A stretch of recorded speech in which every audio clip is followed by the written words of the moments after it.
আমরা যে উল্টো পথের যাত্রী সে বিষয়গুলো কিন্তু আপনি একটু মাথা খাটিয়ে চিন্তা করলে হবে।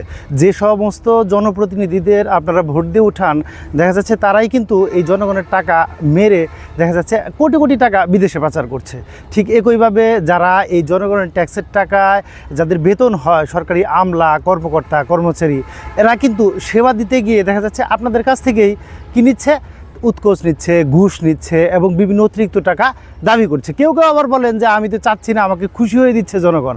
তো এই যে ব্যাপারগুলো সেটি বোঝেন, একটু বুঝলেই খেয়াল করলেই বুঝতে পারবেন যাদেরকে আপনারা ক্ষমতার আসনে বসাচ্ছেন বা আমাদের দেশের যারা ক্ষমতা উপভোগ করছে সেটি জনগণের ট্যাক্সের টাকাই ধরুন, তারপরে কিন্তু তারা এই জনগণের কাছ থেকেই আবার সার্ভিস বাবদ চার্জ নিচ্ছে। অর্থাৎ দেখা যাচ্ছে যে মাসে মাসে তাদেরকে সম্মানী দিচ্ছে। যেমন একজন এমপি বা একজন জনপ্রতিনিধি দেখা যাচ্ছে 1 থেকে 1.5 লাখ টাকা বা বিভিন্ন সুযোগ সুবিধা মিলিয়ে 2 লক্ষ টাকা প্রতি মাসে নিচ্ছে। একজন কর্মকর্তা বা আমলা সেও কিন্তু 1.5-2 লাখ টাকা সে মাসে বেতন নিচ্ছে।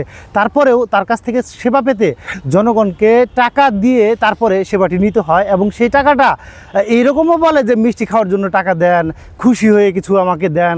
তো মানে আপনি বেতনও দিবেন, আপনি ভরণ পোষণও দিবেন, আবার খুশি হয়ে টাকাও দিবেন। তো আসলে আমরা উল্টো পথে চলছি। এই পথটা যদি রোধ করা না যায়, সামনে কিন্তু বিপদ আরও বাড়তে থাকবে, এটি কমবে না।